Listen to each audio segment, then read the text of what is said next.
They took the house first, then the car. Then they walked into the bank and quietly emptied every account she and her late husband had spent 50 years filling. And when there was nothing left to divide, nothing that mattered, nothing they wanted, they slid one last piece of paper across the table towards her. A deed to a dead farm in the hills of Kentucky, falling apart.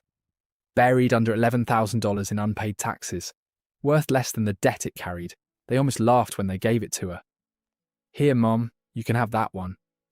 What they didn't know, what nobody in that family had ever known, was that Ruth Callahan's father had spent his entire life making sure that farm looked worthless, and that everything he'd ever done, every silence, every locked door, every cold shoulder she'd cried over as a little girl, had been building toward the exact moment his 70-year-old daughter would finally walk back onto that land with nothing left to lose.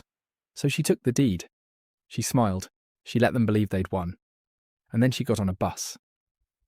But to understand why a broke widow would move into a rotting farmhouse with $47 in her purse, you have to go back 3 weeks earlier. To the recliner. To the cold coffee. To the Tuesday morning Ray Callahan died. He went the way quiet men often do, without warning, without a sound, without making a fuss about it. Ruth found him in the afternoon with the television still murmuring, and his coffee gone cold on the side table, and his reading glasses folded neatly in his lap. 51 years of marriage, and it ended in the time it took her to walk in from the garden. The paramedic said it was his heart. Ruth didn't argue. She'd watched that heart slow down for years. Watched him stop climbing stairs, stop walking to the mailbox, stop pretending the pain in his chest was just heartburn. She'd known this day was coming. She just hadn't known it would arrive on a Tuesday, with the coffee still warm enough to matter. The funeral was flawless. Her son Michael made sure of that. 47 years old, sharp in a charcoal suit, running the insurance agency his father had built up from a card table and a phone book. Michael shook every hand and said every right thing, and stood at the front of the church like a man auditioning for a role he'd already been given. Beside him stood Diane, her daughter, 44, in black pearls and a black dress, pressing a tissue to eyes that never quite spilled over. 300 people came. Ruth stood by the casket and thanked each of them, one at a time, until her feet ached and her back gave out and her face hurt from holding an expression she didn't feel. She grieved standing up. That's what her generation did. You stood. 12 days later, Michael called what he called a family meeting. He used those exact words. Family meeting. Like they were choosing a caterer. Ruth drove herself across town to his house. The house she and Ray had put the down payment on 15 years earlier. And she sat at his long dining table, across from her 2 grown children. Diane had a folder. Michael had a yellow legal pad, already covered in his neat, aggressive handwriting. They had, she realised, been very busy, while she'd been learning how to sleep in an empty bed. "Mum," Michael said, "we need to talk about Dad's estate." She nodded. She'd expected this. Ray had left a good life behind. A paid-off house. A profitable agency. Retirement accounts they'd fed for 4 decades. Savings. Investments. There was plenty to handle. She was ready to be gentle with them, because grief made people clumsy, and she assumed her children were grieving too. "We've been going over everything," Diane said, spreading documents across the table like a dealer laying out cards. "The house, the accounts, the business. We just want to make sure it's all handled the right way." "Of course," Ruth said. Michael cleared his throat. "The house. Dad put my name on the deed about 12 years ago, after his first cardiac scare. It was estate planning. Practical. You remember?"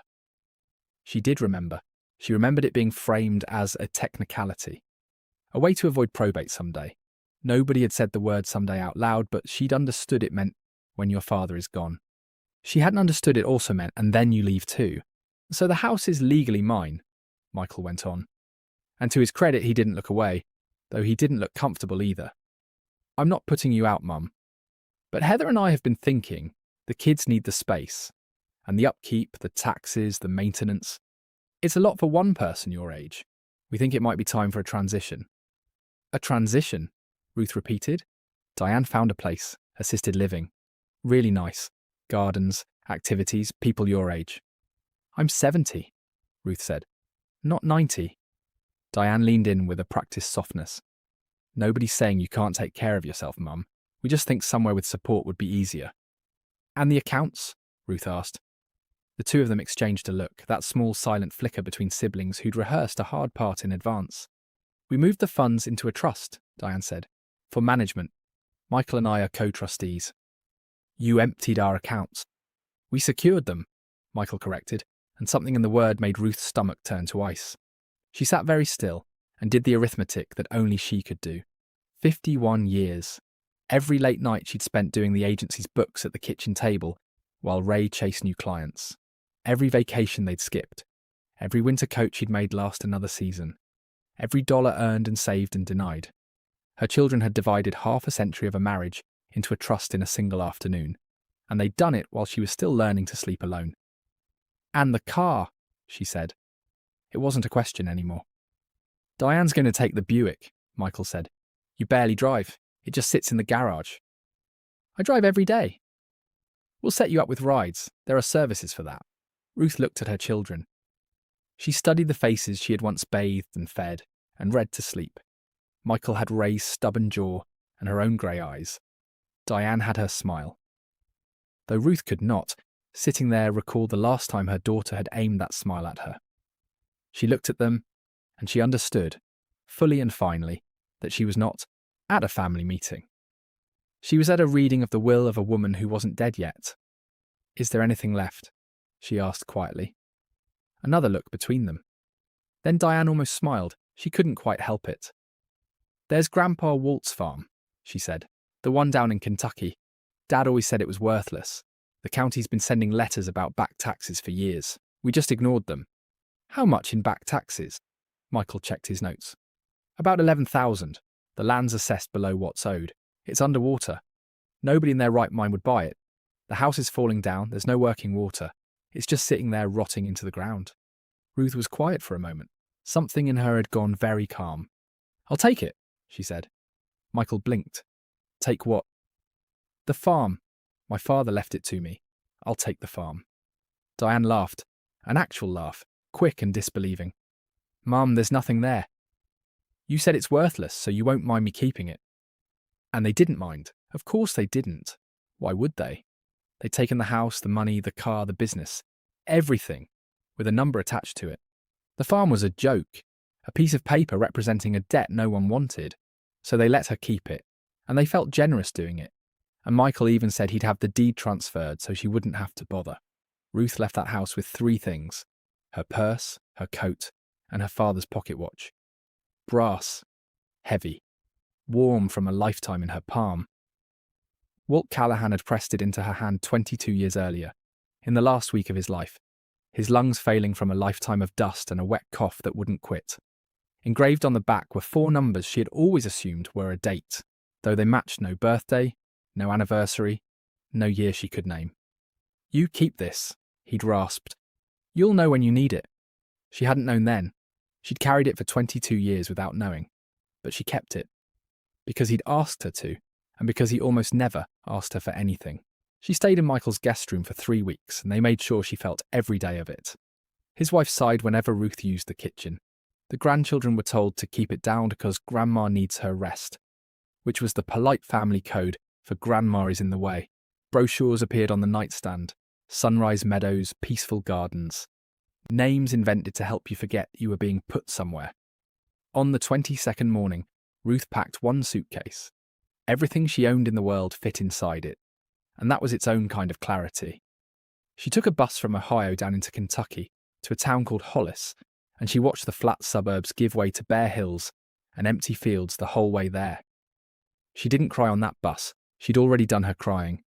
In the dark of that guest room at 3 a.m, into a borrowed pillow where nobody could hear. She was finished with that now. The bus let her off at a gas station on the edge of town. The old Callahan place, the attendant told her, was 4 miles east on County Road 9, and nobody had set foot out there in years. He gave her directions the way you'd give directions to the moon. So she walked.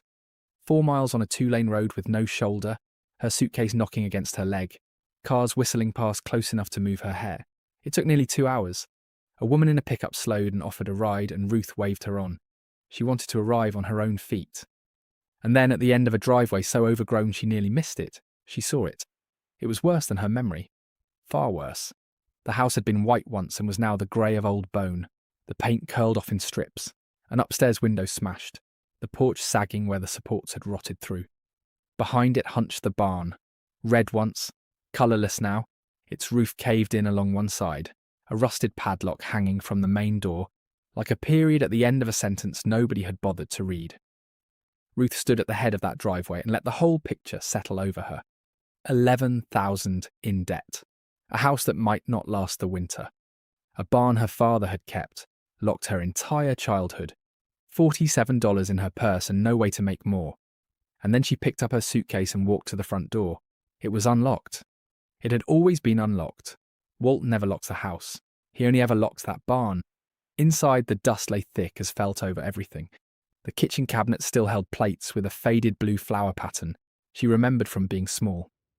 Her father's leather recliner sat by the front window. Angled. She noticed this, even then, without knowing why it mattered, so that a man sitting in it would be looking directly out at the barn. She flipped the main breaker in the fuse box and nothing happened. She turned the kitchen tap and it gave a dry cough. No power, no water. A ruin. Her inheritance. That first night she slept on a bare mattress in her father's old room, under a quilt her mother had sewn before Ruth was even born, the stitching coming loose but the wool still warm. She woke at dawn to bird song. Real bird song. Loud and close.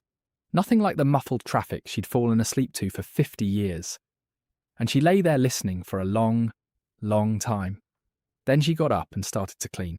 She worked 3 days straight. She swept every floor and scrubbed every surface and scraped mould from the bathroom tile with a butter knife because it was the only tool she had.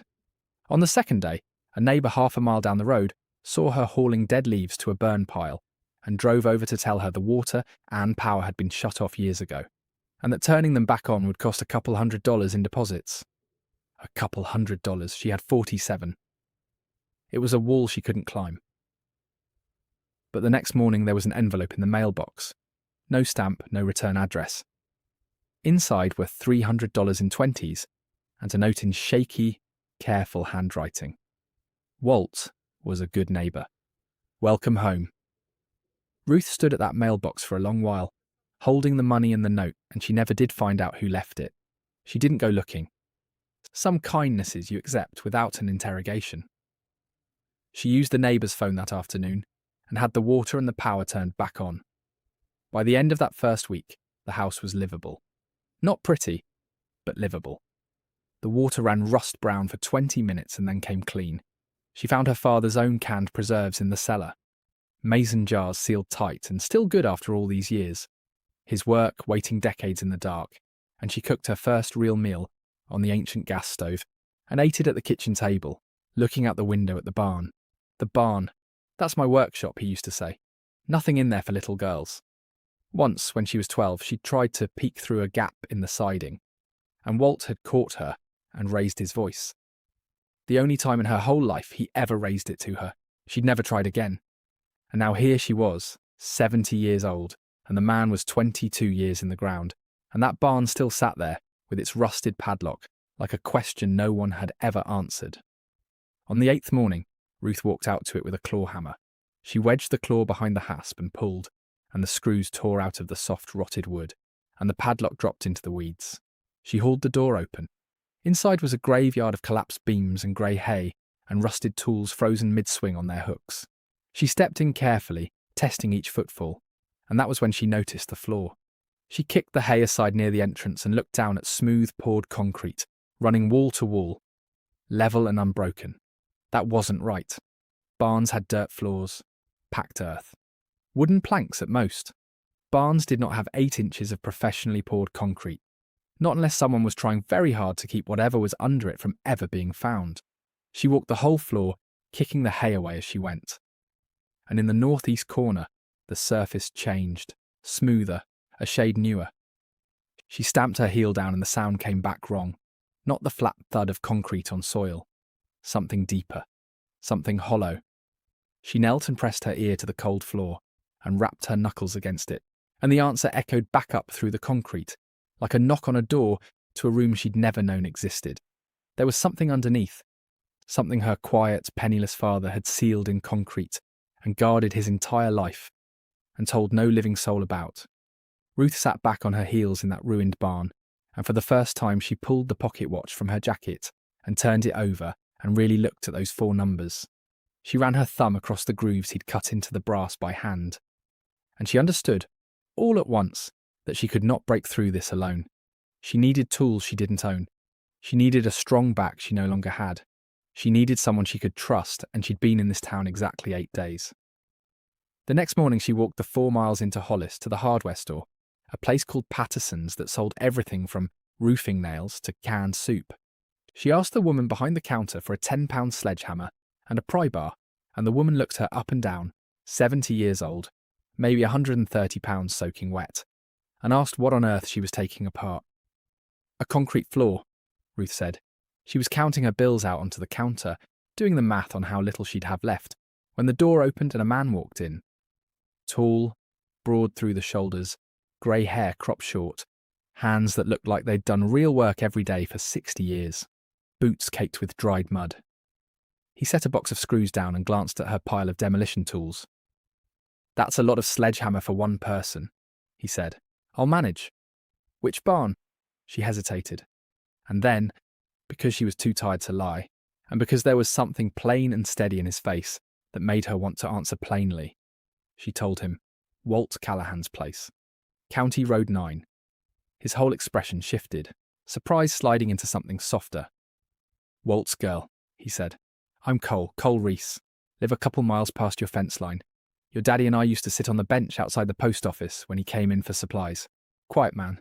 Good company, though." He looked at the sledgehammer again. "You planning to swing that at concrete yourself?" "That was the plan." "There's a poured barn floor out there."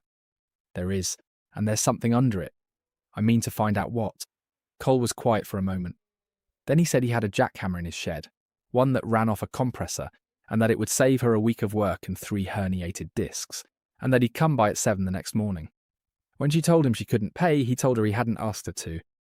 When she asked him why on earth he'd help a stranger, he said, "Because Walt was a good man, and because a woman your age swinging a sledge at concrete with nobody around to drive her to the hospital is a bad way to spend a Tuesday." She almost smiled. It had been a long time. Cole came at 6:45 the next morning, in a dented pickup with a compressor strapped in the bed. Ruth had coffee waiting and a percolator she'd found in the cabinets. The first real pot she'd made on that land, and the smell of it filled the whole house. They drank it on the sagging porch without saying much, watching the grey morning stretch flat over the fields. He told her he'd helped Walt fix that very porch 30 years back, held the boards while the old man drove the nails. He built things, Ruth said, always building something. Just never said what. Inside the barn, Cole walked the whole floor, knocking as he went, and when he reached the northeast corner, he stopped and knelt. "Something's under here," he said.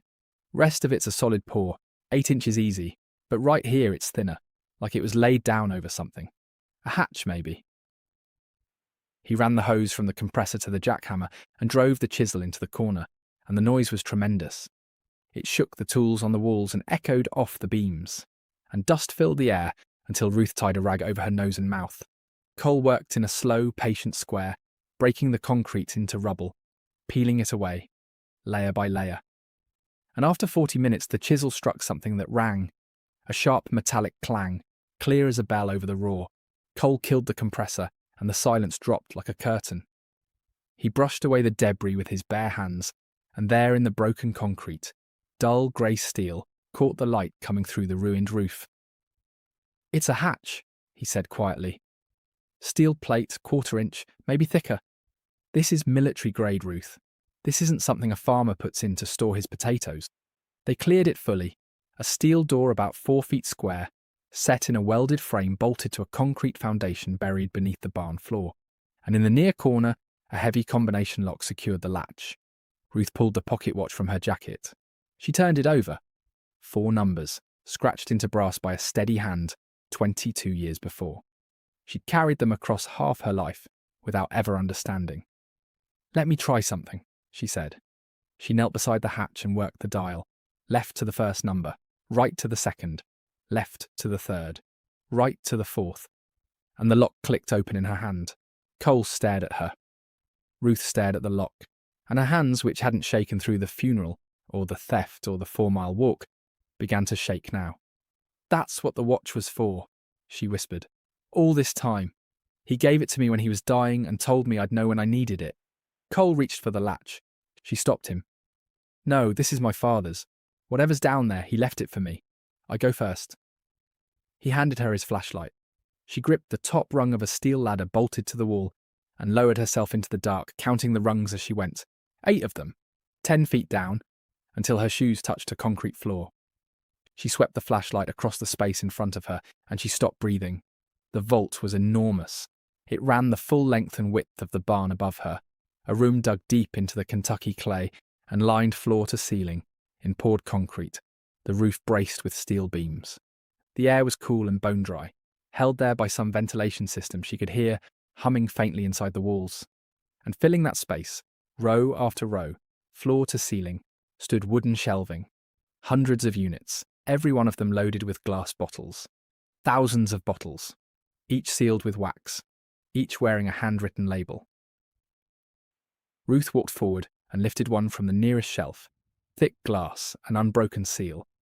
And on the label, in her father's patient, careful hand, Callahan Reserve, 1957, Barrel 4, Bottle 19. She held it up to the light. The liquid inside glowed the deep amber of aged bourbon, perfectly clear. Her father had been making whiskey. Cole came down the ladder behind her, and his flashlight joined hers, and the two of them stood shoulder to shoulder in a room that had no business existing, surrounded by thousands of bottles that had no business being there. "Good Lord," he said softly, and it was the closest thing to a prayer either of them had. She walked the shelves. They were arranged by year 1951, 52, 53, on and on to 1968. 18 years of production. 18 years of a secret life, bottled and sealed and buried and forgotten. Her father, the silent farmer who mended his own fences and drove the same truck 2 decades and died without $1 in the bank, had run a distillery under his barn for nearly a generation and told no one. Not his wife near the end, not his daughter, not a living soul. Near the ladder stood a workbench, clean and organised, untouched by the decay that had claimed everything above. Copper tubing, glass beakers, a rack of precision hydrometers. And in the centre of the bench, weighted down by a heavy glass bottle, an envelope, yellowed but whole, preserved by the vault's steady air. Her name on the front, in his handwriting. Cole turned off his flashlight and stepped back into the dark, giving her what privacy a room 10 feet underground could offer. Ruth broke the wax seal and unfolded the letter and began to read. "Ruth, if you're reading this, then I'm gone, and I owe you the truth about why I was never the father you deserved." She leaned against the bench and kept reading. He'd come home from the war in 46 to nothing. A 2-room house with a dirt floor. A well that ran dry every August. 60 acres that wouldn't grow anything worth selling. And a young wife pregnant with Ruth. What he did have was a skill, handed down from his own father back in the mountains. He knew how to make whiskey. Clean, smooth, aged right. It was a crime 3 times over, federal, state, county. And he was 22 years old, and he could not feed his family. So he built a still in the woods, and he started cooking. And he turned out to be very, very good at it.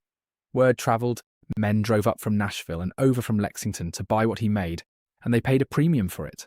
And by the early 50s, he had enough set aside to do the unthinkable. He poured a foundation himself. He hired a concrete crew from 3 states over, men who didn't know where they were and knew better than to ask. And then he dug the rest of that vault out by hand, 1 shovelful of clay at a time, for 2 full years, under a barn nobody watched, on a farm nobody wanted. And when it was finished, he had a room the world didn't know existed. He made whiskey for 18 years. He could have sold it all and lived rich. He never did.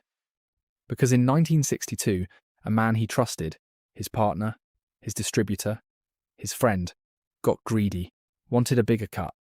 And when Walt said no, the man came out to the farm with 2 others to take by force what he'd built. "I did what a man does to protect his family," the letter read. "I won't write the details, you don't need them. But after that night, I shut everything down, sealed the hatch, poured the concrete, and never went back. A man who shows the world everything he has is a man who's already lost it.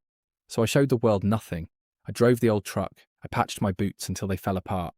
And I buried this and waited for the one person I trusted enough to find it. That's you, Ruth.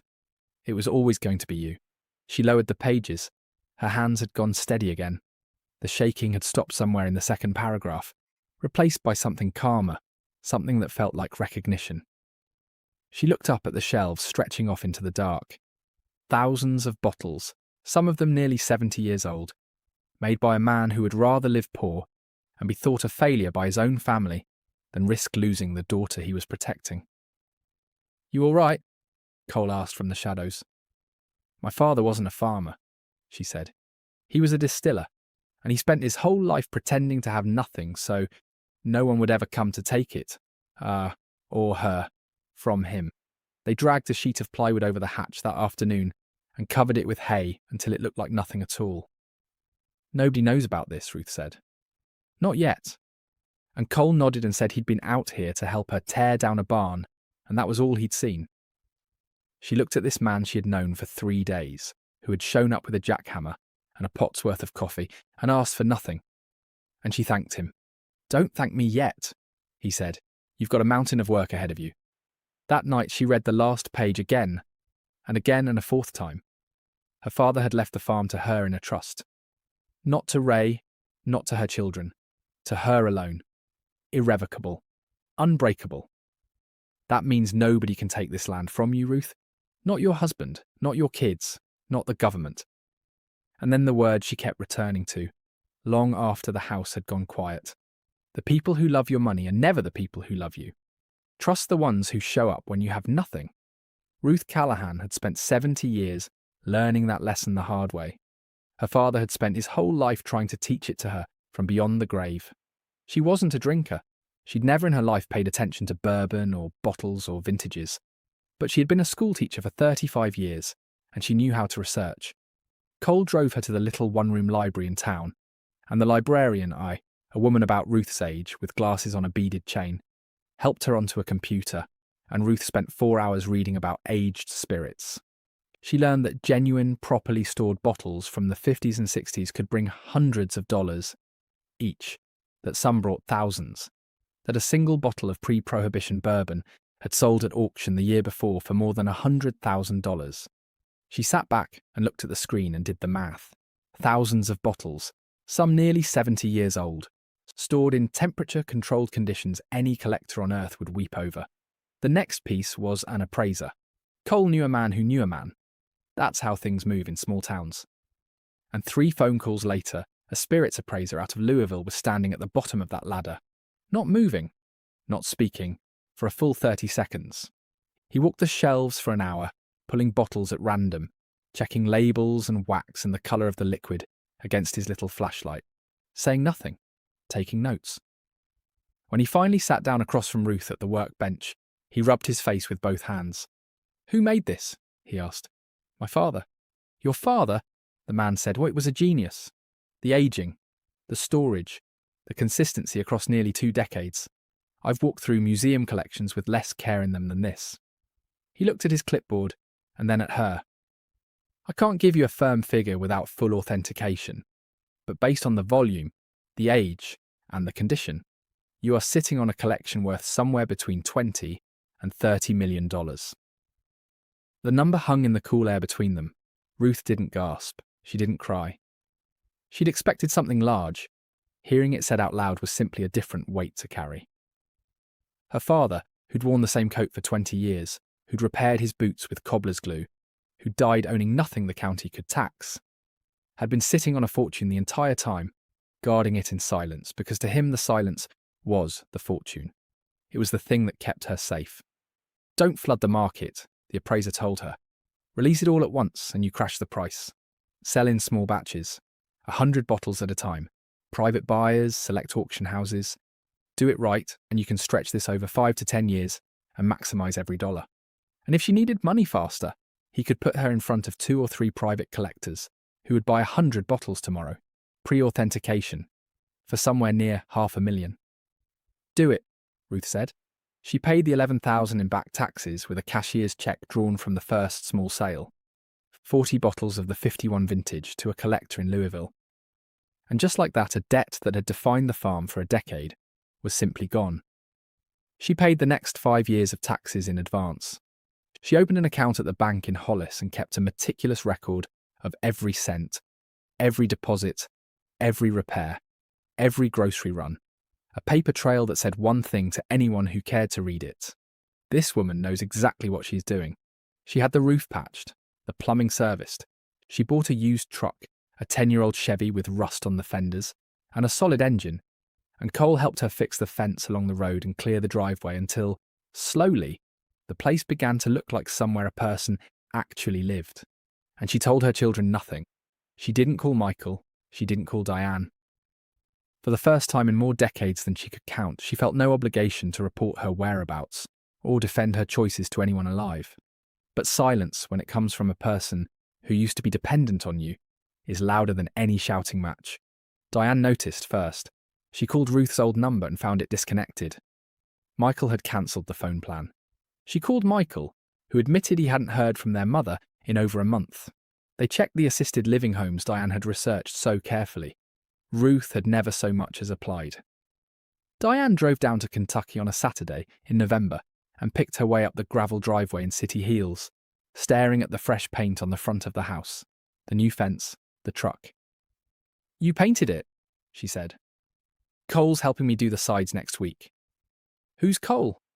"A neighbour." Ruth watched her daughter's eyes move over the cleared land, the repairs, the evidence of a life being rebuilt. "Mom?" Diane said, and her voice had an edge now. "Where did you get the money for all this? You had $47 when you left Michael's house." "I had a little more than that." Diane's gaze travelled to the barn. "What's in there?" "Tools, old hay, nothing worth the walk. Dad always said Grandpa Walt kept that barn locked." "He did, I opened it. It's just a barn." They held each other's eyes for a long, long moment. Ruth had taught 7th grade for 35 years. She could outlast a 44-year-old in a staring contest without breaking a sweat. Diane left after an hour, having accepted coffee, declined lunch, and asked 7 more questions Ruth simply did not answer. And Ruth stood on the porch and watched the rental car shrink down the road and disappear, and then she went inside and called Cole. Diane was here, she told him. She saw everything. She's going to tell Michael. And Cole asked what Michael would do, and Ruth said the truest thing she knew about her own son. "He'll do what he always does. He'll try to take control." She was right. Michael moved fast, the way frightened men do. He pulled the property records from the county assessor. He found the trust and the paid tax receipts. He called the bank in Hollis and the lawyer in town and got nothing from either but the polite brick wall of client confidentiality. Michael was an insurance man. He understood paperwork, and he understood when the numbers refused to add up. His mother had arrived in Kentucky with nothing, and now she owned a functioning farm free and clear, with real money moving through her account. There were 2 ways to read that. Either she'd found resources he couldn't explain, or someone was taking advantage of a confused old widow. He chose the second reading. It was easier. It made him the rescuer instead of the man who'd put his own mother on a bus with $47. The court papers came on a Monday afternoon in December. A process server drove up, handed Ruth an envelope and left without a word.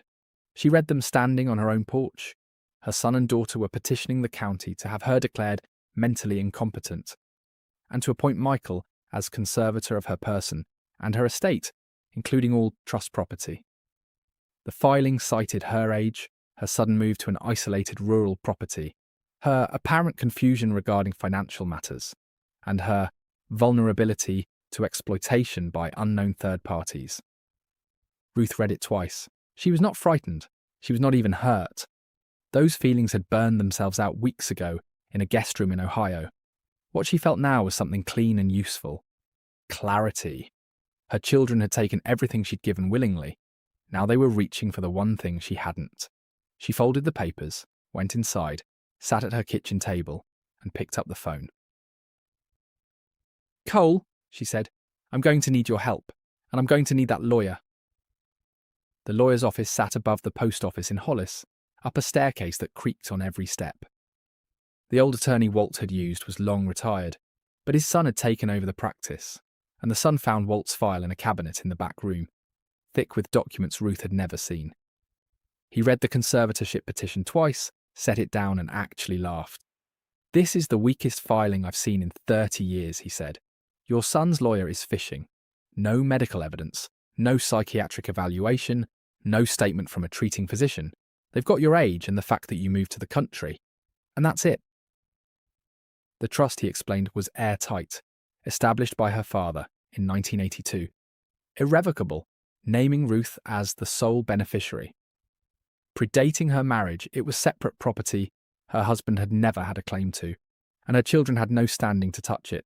Even if by some miracle Michael won the conservatorship, he could not touch the land itself. But, the lawyer said, and he let the words sit there, if a court does declare you incompetent, a conservator could get control of your personal assets, your bank account, your income, the proceeds from your sales, not the farms but everything you've pulled out of it. So Ruth told him everything. The vault, the bottles, the letter, the $20 to $30 million appraisal. He listened without a single interruption, and when she finished, he looked at the ceiling for a long moment and said only, "Then we make sure they don't win." The hearing was set for 3 weeks out. Ruth used every one of those days. She drove all the way back to Ohio to see her own doctor, a woman who'd known her for 15 years, who ran a full cognitive assessment and pronounced her in excellent mental health, and put it in writing, in plain professional language, that Ruth Callahan was entirely capable of running her own life. She called the appraiser in Louisville and told him to accelerate. 200 bottles from the oldest and rarest section of the vault, the 51 and 52 vintages. The sale took 10 days and 3 vetted collectors and brought $480,000 wired to her account. She paid the property taxes 5 years forward. She set aside a repair fund. She put the lawyer on retainer. And she kept the rest liquid and documented down to the penny. Every dollar accounted for, a paper trail that read like the ledger of a woman in perfect command of herself.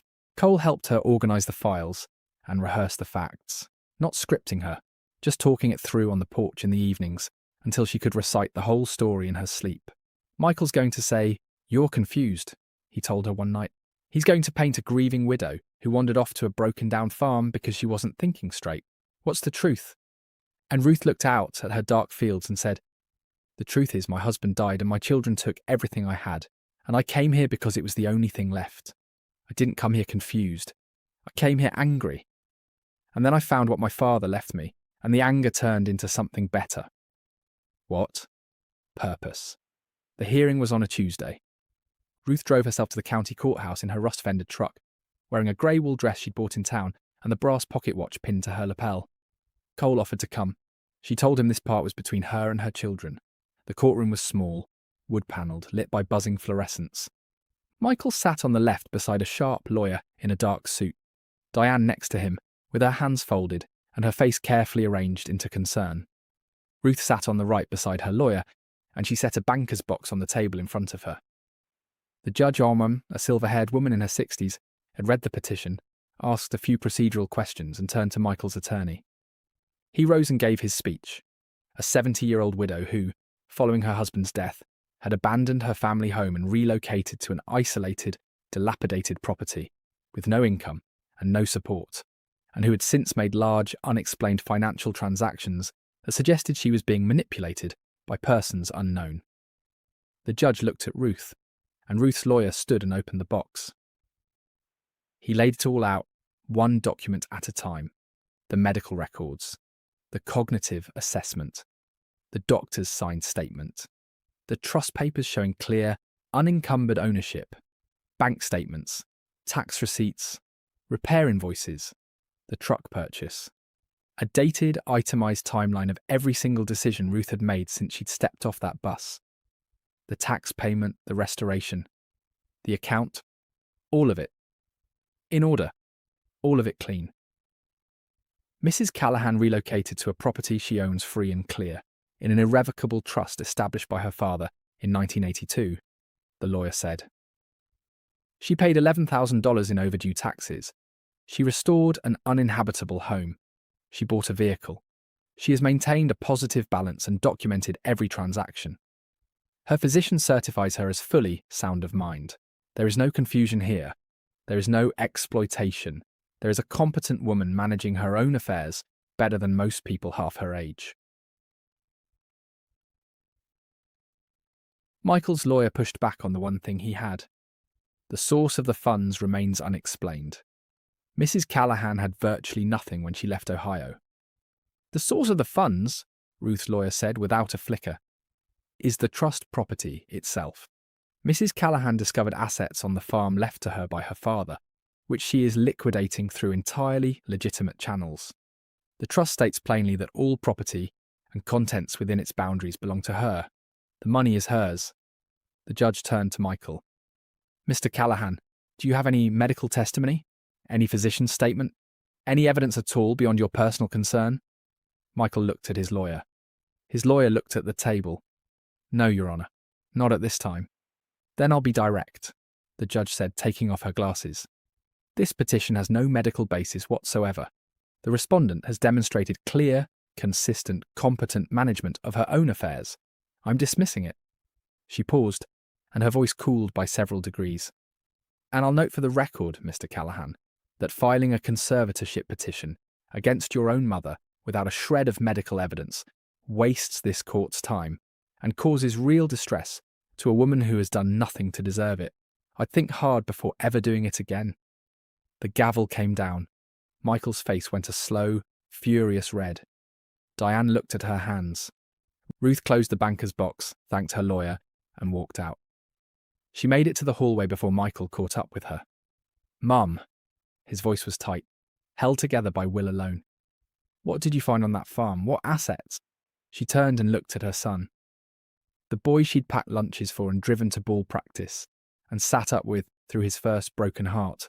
The man who'd taken her house and put her on a bus. Your grandfather left me something, she said. Something valuable? How valuable? That isn't your concern. He stepped closer. I'm your son. Then act like it, Ruth said, and his jaw clenched shut. The house, the car, the accounts, those were what your father and I built together, and you already took them. This is different. My father left this to me, not to Ray, not to you, to me. You can't just cut us out. We're family. You took everything you could carry, Michael, she said. You just couldn't carry the thing that mattered. And she turned and walked toward the doors, and he did not follow. Diane was waiting outside them, and she'd been crying, not the tidy, funeral tears, but the real kind, mascara streaking down her face. Mom, she said, and her voice broke on the word. I'm sorry for the car and the accounts and the conservatorship. I knew it was wrong the whole time. I knew it. Ruth studied her daughter's ruined face, and in it she saw the little girl who used to climb into her lap for bedtime stories, and the woman who had somehow forgotten where she came from. Why did you do it? She asked. I don't know, Diane whispered. Michael said it was practical. He said we were protecting you, and I wanted to believe that. I wanted to believe we weren't just taking from you. But you were. Yes. It was barely a sound. We were. Ruth reached out and touched her daughter's arm. You can come back, she said. When you're ready to come back as my daughter, not as someone looking for what I have. As my daughter. Do you understand the difference? Diane nodded. She couldn't speak. Then go home, think about it. And when you're ready, you know where I am. Spring came slowly to the farm, the way Ruth used to watch a child work a problem across a chalkboard, piece by piece, each step building towards something whole. First, the crocuses shoved up through the half-frozen ground by the porch. Then the grass turned from brown to green at the edges of the property and crept inward. By late March, the fields ran wild with colour, and the house wore fresh white paint on all four sides, and Cole had milled cedar planks for a new porch from a tree that had come down on the fence line. She'd turned 71 in February. Cole had brought a lemon cake from the bakery in town, and they'd eaten it on the cold porch, and he'd said, "Happy birthday, Ruth." And she'd said, "Thank you, Cole." And that had been more than enough. She'd left the vault exactly as her father made it, but she'd hung a proper steel door on the barn with a combination lock, and she worked with a broker now, who placed small batches with collectors every few weeks. Steady, careful, documented. Taxes paid quarterly on the dot. But the money had never really been the point.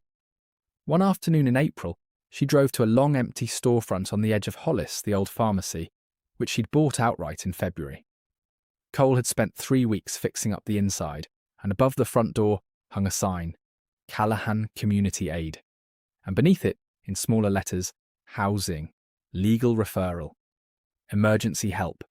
She'd started it after a conversation in the grocery store with a widow of 67 whose grown son had put her house in his own name while she was still grieving, and who was living in a motel trying to figure out how to get it back.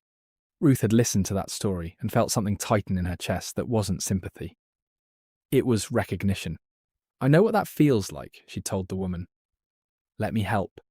She funded the whole thing from the whiskey, and she named it Callahan, not for herself, but for a man who had spent his entire life building something in secret to protect the one person he loved, and who had finally, 22 years after his death, gotten to see it protect a great deal more. She didn't counsel people, she wasn't trained for that. She connected them with the part-time attorney she'd hired, with a social worker from the county, with a housing advocate from the university. But she was there every single morning to unlock the door, and every afternoon to make the coffee and sit with whoever needed to talk. Cole came in on Tuesdays and Thursdays and never once explained why. He just showed up. Which was, Ruth had learned, the only kind of person worth keeping. Diane came back in May, alone. No Michael, no lawyer, no agenda, just a weekend bag and a bottle of wine. Ruth never opened, because she had more good whiskey than she'd ever need. They sat on the new porch, while the crickets roared and the honeysuckle came in on the warm air, and Diane said, "I don't know when I stopped being your daughter and started being someone who just took things." And Ruth rocked in her chair and said, "It happened slowly. Most hurtful things do." They talked until very late, about Diane's marriage, which was struggling, and her work, which felt hollow, and the grandchildren Ruth had missed. Diane cried again, but differently this time. The way you cry when you're finally letting something go. Michael never called. He was still angry, still certain he'd been humiliated rather than corrected, still unable to walk through a door that had never once been locked against him. "Do you think he'll ever come around?" Diane asked before she left. And Ruth thought about it honestly and said, "I don't know, but the door is open. It's always been open. He just has to walk through it." Before she got in her car, Diane looked over at the barn. "What's actually in there, Mum?" Ruth smiled. "Come back next time and I'll show you." And Diane hugged her, not quickly, not politely, but the way she used to, holding on. And for one long moment they were simply a mother and a daughter standing in a driveway in Kentucky, with the sun on their faces. That evening, after the car had disappeared down the road, Ruth walked out to the barn, unlocked the door, opened the hatch, and climbed down the ladder one more time. She didn't need to count the bottles or check the labels, she knew them by heart. She came down for a different reason. She sat at her father's workbench and took out his letter, though she'd long since memorized every word. And she held the paper because holding it was its own kind of comfort, sitting in the room he'd dug out of the earth by hand. The farm had never been his fortune. It was his apology, for every evening he'd spent down here in the dark instead of reading to her. For every conversation he'd cut short because he was afraid of saying too much. For all the distance he'd put between them to keep her safe from a past he could never speak aloud. He hadn't been a cold man, she understood now. He'd been a frightened one. Frightened that the violence of 1962 would come looking again, that the law would catch up, that if she ever knew the truth she'd look at him differently. And she would have. Of course she would have, but she never would have loved him less. Ruth folded the letter and slid it back into its envelope, and set it on the bench, weighed down by the same glass bottle, exactly where Walt had left it. She climbed the ladder, closed the hatch, and walked out into the soft evening light. Cole was down at the fence line, fixing a post the spring rains had loosened, and he looked up and waved, and she waved back. She walked past her garden, and the porch with its cedar planks, and the kitchen window where she could see the table where she'd first read her father's letter, and she kept going until she reached the edge of the property, where the land sloped down toward a creek she'd found frozen in January, and that ran clear and steady now with spring water. She stood there and looked at the whole of it. The white house, the barn with its new roof, the fields running flat and green in every direction. This ruin her children had laughed about. This worthless thing they'd handed her because it was the only thing not worth taking. She thought about her father, building in secret, protecting in silence. She thought about Ray, who had worked so hard and never once thought to protect her from his own children. She thought about Michael, still angry, still lost inside his pride. and Diane, finding her slow way home. And she thought about herself, 71 years old, standing on land that was hers, surrounded by things she'd built with her own 2 hands and her own stubborn will. She had money she would never spend. She had a purpose that pulled her out of bed every morning. She had Cole, steady and present, asking nothing and giving everything. She had the one thing her children never understood was worth having. The brass watch was warm in her pocket. She didn't take it out. She didn't need to. The numbers had done their work. The combination had opened the lock. The lock had opened the vault, and the vault had opened her whole life back up again. Ruth Callahan turned and walked toward the house, where the porch looked exactly the way a porch should look. Like a place where a person is about to sit down with a cup of coffee and watch the evening come on. She was home. She had always, in the end, been home. She just hadn't known it yet.